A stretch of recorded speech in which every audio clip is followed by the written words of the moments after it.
Начинается обращение главы муниципального района Нюрбинский район Республики Саха-Якутия Иннокентьева Алексея Михайловича главам муниципальных образований, депутатам представительных органов, общественности и населению Нюрбинского района.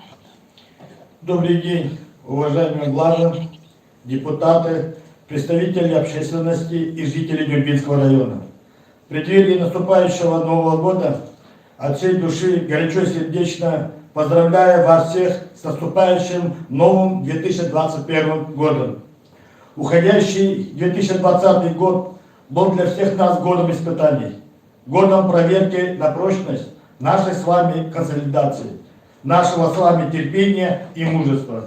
В момент преодоления трудностей, в ходе решения сложных задач проявляются лучшие качества каждого из нас. В уходящем году все мировое сообщество, все население планеты боролись с новой болезнью, столь неожиданно настигшей каждого из нас, болезни, столь нежданно ворвавшейся в нашу с вами мирную жизнь, которая казалась далекой от стран Запада и Востока. Нам с вами пришлось подстраиваться под новые реалии, уходить от привычного, находить пути и принимать решения. И сегодня можно сказать, что пик заболевания нами благодарности каждому работнику здравоохранения нашего района, чей самоотверженный труд помог каждому из нас, нашим братьям, сестрам, матерям и отцам, а также всем нам и нашим близким. К сожалению, не обошлось и без потерь. Горечь утраты наших граждан до сих пор терзает наши сердца. И сегодня я выражаю слова сочувствия и сожаления всем родственникам, близким и друзьям, кто сегодня с нами нет. Все это показало нам, что любые трудности можно преодолеть, если мы все вместе и если у каждого из нас одна цель. Какой бы тяжелой ни была ситуация, развитие нашего района не должно и не может сдерживаться. Мы с вами должны каждый год и каждый день идти вперед, развиваться и созидать. В 2020 году мы продолжили основную стратегию развивать транспортную логистику, строя и ремонтируя наши дороги. Мы завершили асфальтирование центральной части города и дошли до микрорайона Баян. Мы совершили самые смелые ожидания, построили новый мостовой переход завет аварийно на речку Нюрбинка и проложили асфальт в микрорайоне Баян. Казалось бы, асфальтирование города Нюрба за недавние 5-6 лет назад являлись для всех нас вопросом номер один. Я помню пыльные дороги, лужи и грязь, которые мешали проезду автомобилей в городе Нюрба. И сегодня мы доказали, что правильная стратегия дает свои результаты. Дороги на Баян будут асфальтированы. Федеральные, республиканские бюджеты, также средства республиканских акционерных обществ привлечено более 470 миллионов рублей. Это весомая цифра за один год. Безусловно, все это придает серьезный импульс развития нашего района. В этом году мы завершили и завершаем такие объекты, как Дом народного творчества в селе Малый Кай, многофункциональный центр культуры в селе Саилык, 4-квартирный дом для молодых специалистов и врачебная амбулатория в селе Саилык, детский сад на 35 мест в селе Дикинда, детский сад на 280 мест в городе Нюрба, детский эстетический центр в селе Малый Кай. В следующем году мы должны взять ориентир на крупные объекты строительства. У нас уже есть серьезные шаги по таким принципиальным социальным объектам, как школа на 176 мест в селе Кундяля, строительство которое ведется несколько лет. И, наконец, в этом году мы переломили ситуацию и начали интенсивное строительство. Уверен, что в следующем году мы достигнем внушительных результатов, предоставив возможность детям села Кундяля обучаться в новой школе уже в 2022 году. В следующем году у нас есть полная возможность завершить один из крупных объектов. Это школа-сад на 100 и 50 мест в селе Чапанда и продолжить строительство школы-сада на 100 и 50 мест в селе Чука. Вопрос экологии, экологической безопасности и жилищно-коммунального хозяйства продолжает оставаться для нас первостепенной задачей. Разработана и действует программа по обеспечению населения чистой питьевой водой. В ряде наследков Мархинкова Куста построены модульные водочистные станции. За счет муниципальной целевой программы приобретены водовозки для Кангаласского, Мальчагарского наследков. В наступающем году мы должны в основном решить вопросы питьевой воды на слегах. В рамках национального проекта «Экология» с федерального бюджета будут предусмотрены средства на рекультивацию существующего полигона твердых коммунальных отходов местности Нюкан с вводом в строй нового полигона в 2022 году. В текущем году была начата работа по завозу материалов очистного сооружения с канализационной сети города Нюрба. По итогам мартовских публичных слушаний жителей города Нюрба и Октябрьского наслега изменено место сброса очищенных вод. Если по первоначальному варианту место сброса очищенной воды планировалось под Нюрбой, то согласно публичным слушаниям место сброса выбрано местность за Крахмалом. Это свидетельствует о гибкости местной власти и ее чуткости к мнению народа. Для нас это был принципиальный вопрос, но мы учли пожелания жителей города Нюрба и Октябрьского наслега и тем самым пожертвовали сроками реализации проекта. Сроки водоочистного сооружения с канализационной сетью были перенесены с 2020 года на 2001 год. На данном этапе вносятся серьезные изменения в проектную документацию, завершение которой мы ожидаем уже в январе следующего года. По завершении строительства канализационно-очистной станции мы снимем с повестки проблему жидких бытовых отходов, который сегодня является самым актуальным вопросом для жителей города Нюрба.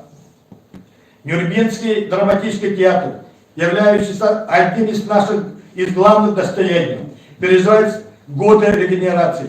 Совместно с руководством республики достигается о соглашении о завершении начатого строительства здания Нюрбинского драматического театра уже в следующем году. Здание с театральной площадью будет одной из лучших достопримечательностей нашего города. Решение вопроса, который наши жители ставили на протяжении долгих лет, еще больше приблизит Нюрбу к статусу хорошего современного города и ознаменует переход Нюрбинского драматического театра на качественно новый уровень. Эти все вышесказанные результаты достигли несмотря ни на что. Ведь пандемия внесла серьезные коррективы. Были ограничения въезда в страну, приостановлены запланированные выплаты по дивидендам акций акционерной компании «Алроса», были внесены серьезные изменения в графике финансирования и инвестиций. Одно из главных испытаний прошла и наша финансово-экономическая система, которая порой приходилась нелегко. При этом мы успешно справились с нашими задачами и смогли решить вопросы в свою пользу. Несмотря на какие сложности, мы сохранили все социальные выплаты нашим гражданам. Были оказаны существенные поддержки нашим гражданам, попавшим в трудную жизненную ситуацию, выезжающим на операции, на лечение онкологических заболеваний в порядке 7 миллионов рублей. За этой сухой цифрой стоят жизни и здоровье наших жителей. Считаю, что наши земляки в трудные минуты везде и всюду должны чувствовать опору и поддержку родного Нюрбинского района. Забота о пожилых граждан, забота о людях с ограниченными возможностями здоровья всегда будут для нас в приоритете. Начиная с 2018 года мы внедрили меру поддержки в виде помощи на капитальный ремонт и благоустройство жилых домов нашим ветеранам тыла, инвалидам первой группы на сумму 200 тысяч рублей. В 2020 году мы предусмотрели 10 миллионов рублей, благодаря которым наши ветераны и инвалиды смогли улучшить свои жилищные условия. Наши дети в возрасте от 7 до 14 лет ездят на маршрутах автобусов всего за 5 рублей. Наше подрастающее поколение тоже должно ощущать заботу и поддержку. Наши семьи, у которых родились 4 и более детей, начиная с 2020 года, дополнительно со своего района получают по 100 тысяч рублей. Нюрбинский материнский капитал показал свою востребованность. Большинство из этих мер поддержка является единственной в своем роде по всей нашей республике. Они внедрены нами в первую очередь ради благополучия наших жителей. Беспрецедентность этих мер требовала от меня, как главы района, настойчивости и решимости. И сегодня, благодаря совместному решению с нашими депутатами, мы успешно внедрили и реализовываем их. Считаю, что эти меры должны быть стандартными и не должны являться новшеством, поскольку в них заложена в первую очередь ответственность за своих граждан и забота о них. Убежден, что эти меры поддержки должны быть и в следующем, и в последующих годах. Поэтому в 2021 году мы сохраним эти выплаты. Отсутствие возможности проведения ежегодного традиционного праздника летнего солнцестояния у народа Саха-СС в 2020 году, отмена всех запланированных крупных мероприятий в области культуры, искусства и духовности не заставили нас сменить курс развития культуры и искусства.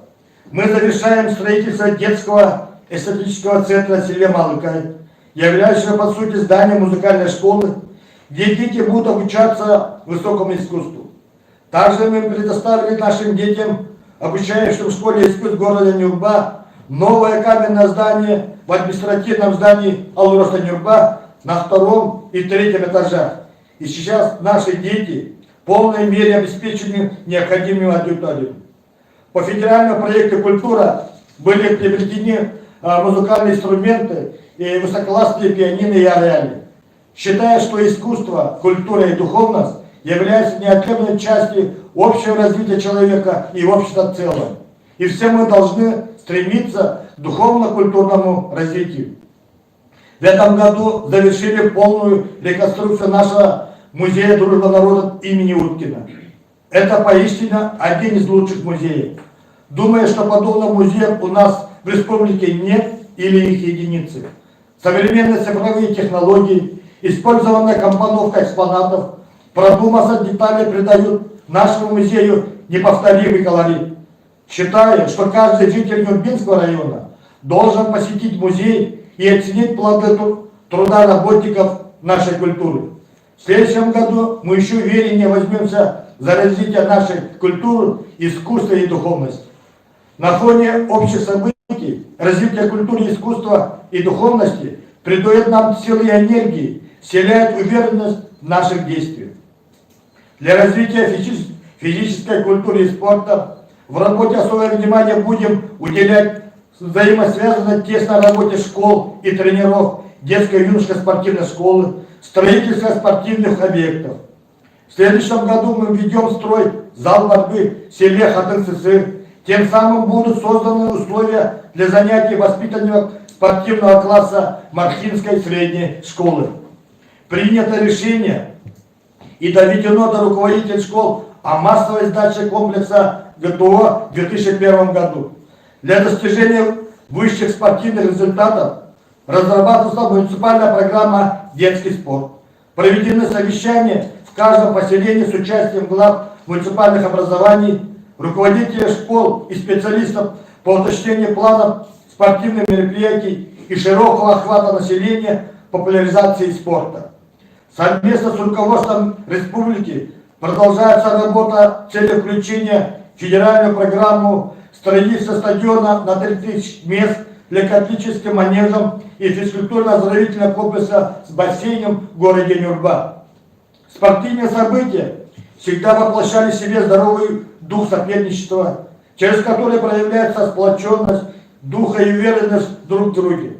Как и в былые времена прошедших спортивных игр народов республики, наш Нюрбинский район занял почетное место в своей группе. Это достижение прежде всего результат кропотливой работы наших спортсменов, тренеров и всех, кто работает в сфере спорта. Нюрбинский район в былые времена успешно участвовал в играх Манчары, был всегда в числе фаворитов. Считаю, что пришло время восстанавливать былые традиции и занять почетные места в предстоящих играх Манчары в 2021 году.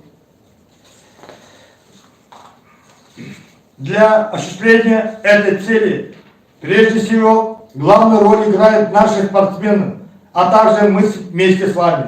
Со своей стороны, руководство района делает все возможное, чтобы предоставление лучших условий подготовки и тренировки наших спортсменов. Уверен, что спортивное сообщество поддержит наши устремления, а спортсмены прочувствуют предстоящий дух соперничества и покажут свои максимальные результаты. В спорте высших достижений у нербийцев всегда были и есть великие спортсмены и тренера. Имена наших земляков, гордо возвышавших флаги государств на пьедесталах Олимпийских игр, чемпионатов мира, Европы, России и Белоруссии. Для района, численность населения которого составляет всего 24 тысячи человек, имеет в своих рядах призера Олимпийских игр Георгия Балашина, призера чемпионата мира и Европы, заслуженных тренеров России и Республики – это лучшее достижение. Предстоящий 2021 год – Олимпийский год. Среди наших земляков есть потенциальные участники предстоящей Олимпиады. Подступ к Олимпийским играм пропитан огромным трудом и потом, волей к победе в талантах спортсмена. Мы, как нюрбинцы, обязаны поддержать нашего спортсмена Владислава Андреева в подготовке к Олимпийским играм.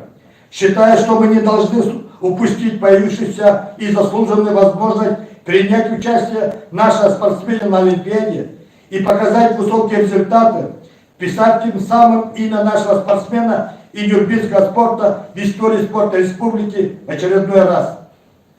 В сфере физической культуры и спорта одним из главных наших задач остается проведение в городе Нюрба в 2026 году спортивных игр народов республики. Очень отрадно, что наш район среди муниципальных районов республики вышел победителем номинации «Лучший муниципальный район» по итогам спортивного 2020 года. Это придает нам уверенности в своих силах, и мы будем и дальше участвовать в конкурсе муниципальных районов за право проведения у себя спортивных игр народов республики. Отмечая особую важность этого события как драйвера развития Нюрбинского района в ближайшие годы. В уходящем 2020 году мы также предусмотрели значительные средства на развитие сельского хозяйства. Добились позитивных изменений в сфере кормопроизводства, в первую очередь в растениеводстве.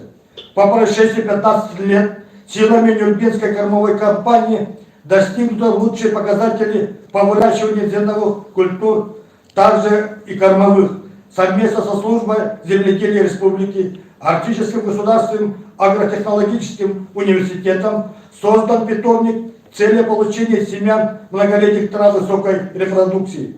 Начата работа по восстановлению государственного собственного участка в селе Сюля. Созданы предпосылки для использования в животноводстве по оптимальной цене кормов, выращенных руками тружеников района. Значимым событием стало открытие отделения генофондного государственного предприятия «Якутский скот» в участке Чкалов-Аканинского наследия.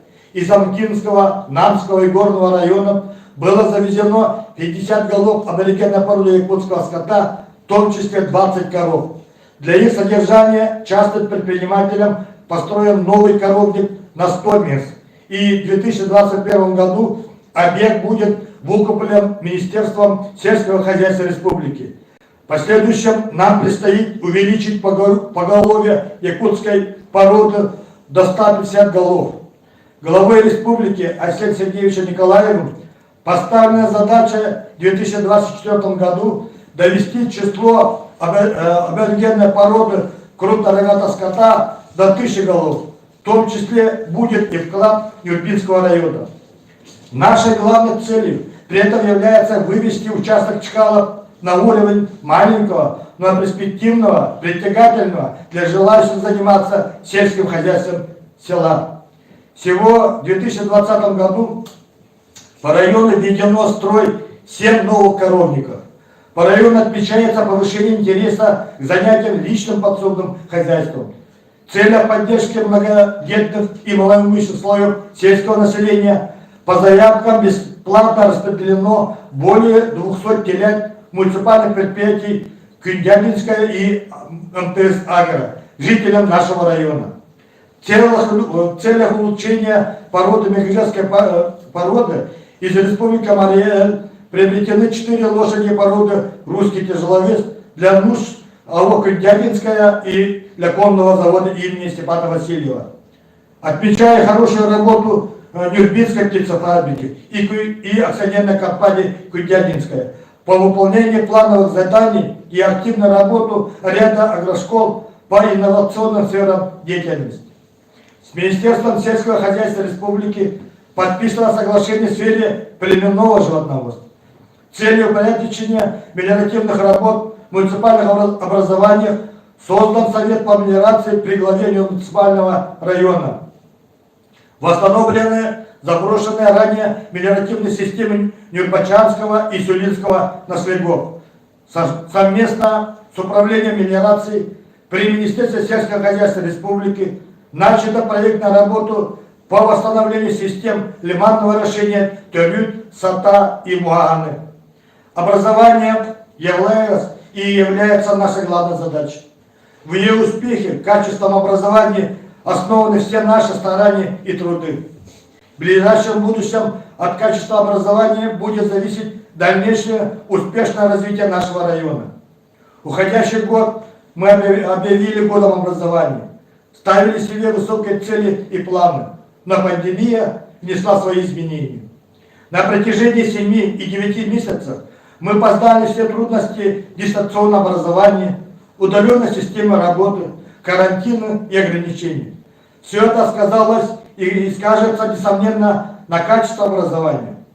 Порой нам приходилось выбирать между дистанционным образованием и здоровьем наших жителей. В те моменты, когда вирус подступил на опасно близкое расстояние, мы смогли удержать ее путем введения ограничений системы образования. Тогда это казалось нам трудным решением, но время все рассудило и показало правильность наших действий. Несмотря на это, в городе Нюрба мы первыми и единственной республики по федеральной программе открыли IT-клуб для наших детей, обеспечили отдельным двухэтажным зданием, чтобы наши дети смогли получать полноценные знания в области информационных технологий, технологий будущего. В этом здании сконцентрированы все новейшие технологии и оборудование. Есть все возможности для наших детей. Также мы открыли центры цифрового и профильного обучения «Точка роста» в 2 сельских школах, это Харулинском и Антоновском, и кабинеты цифровой образовательной среды в 3 школах города Нюрба. Тем самым мы обеспечили условия для наших детей получения необходимых передовых знаний с использованием новых технологий. Теперь наши дети будут наравне развиваться со своими сверстниками центральных городов. В этом году мы в полной мере убедились в правильности направления информационных технологий. В период пандемии каждый житель нашего района в полной мере смог осознать это. Внедрение на территории района высокоскоростного интернета во все населенные пункты нашего района дало свои плоды. Мы все убедились в этом. И мы по-прежнему являемся единственным районом на Дальнем Востоке, который полностью охвачен широкополосным интернетом. Считая, что в следующем году мы должны еще больше внимания уделить нашему образованию. В моих высказываниях есть такие слова, как «единственные», «первые». За этими словами огромный труд, наш с вами труд. Все, что мы делаем вместе с вами, благодаря вашей поддержке, поддержка каждого жителя района, это является достижимым. В области образования у нас есть вопросы, которые мы оставили без решения ввиду уважительных причин, в первую очередь из-за глобальной пандемии. Мы всегда доказывали и закрепляли свое слово делом. Поэтому считаю, что мы должны завершить начатое. Завершить с уверенностью в том, что это дело доделано и будет развиваться. Объявляю следующий 2021 год продолжением года образования в Нюрбинском районе. На этом торжественная церемония обращения главы муниципального района Нюрбинский район Республики Саха-Якутия, главам муниципальных образований, депутатам представительных органов, общественности и населения Нюрбинского района завершена.